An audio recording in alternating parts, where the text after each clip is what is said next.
नमस्कार दोस्तों। आज हम जानेंगे भारत के ऊर्जा संसाधनों के बारे में। भारत की अर्थव्यवस्था और विकास के लिए ऊर्जा अत्यंत महत्वपूर्ण है। ऊर्जा स्रोत दो प्रकार के होते हैं, परंपरागत कन्वेंशनल और अपरंपरागत नॉन कन्वेंशनल। सबसे पहले बात करें परंपरागत ऊर्जा स्रोतों की।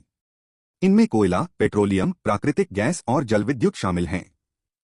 भारत की ऊर्जा का सबसे बड़ा आधार है कोयला, जो झारखंड, ओडिशा, छत्तीसगढ़ और पश्चिम बंगाल में प्रमुख रूप से पाया जाता है। पेट्रोलियम भारत की औद्योगिक ऊर्जा का प्रमुख स्रोत है। इसके प्रमुख क्षेत्र हैं असम, गुजरात, बॉम्बे हाई और राजस्थान का बरमेर क्षेत्र। इसी प्रकार प्राकृतिक गैस मुख्यतः असम, त्रिपुरा और कृष्णा गोदावरी बेसिन से प्राप्त होती है। अब बात करते हैं जलविद्युत ऊर्जा की। नदियों पर बनाए गए बांधों से यह ऊर्जा उत्पन्न की जाती है। मुख्य बांध हैं भाखड़ा नांगल, टिहरी और हीराकुंड बांध। अब बढ़ते हैं परमाणु ऊर्जा की ओर। भारत में यूरेनियम और थोरियम से बिजली बनाई जाती है। मुख्य केंद्र हैं तारापुर, महाराष्ट्र, कल्पक्कम, तमिलनाडु और नारोरा, उत्तर प्रदेश। अब जानते हैं अपरंपरागत ऊर्जा स्रोतों के बारे में। ये नवीकरणीय और पर्यावरण के अनुकूल हैं।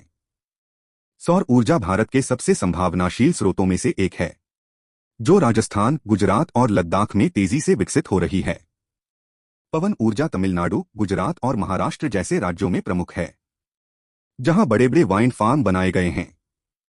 बायोगैस और बायोमास ऊर्जा ग्रामीण क्षेत्रों में गोबर और फसल अवशेषों से प्राप्त होती है, जो घरों और कृषि कार्यों में बहुत उपयोगी है। इसके अलावा भारत में भूतापीय, जियोथर्मल और ज्वारीय ऊर्जा टाइडल एनर्जी की भी संभावनाएं हैं, जो भविष्य की हरित ऊर्जा का आधार बन सकती हैं। इस प्रकार भारत के ऊर्जा संसाधन देश की आत्मनिर्भरता, आर्थिक विकास और पर्यावरण संरक्षण में महत्वपूर्ण भूमिका निभाते हैं। धन्यवाद।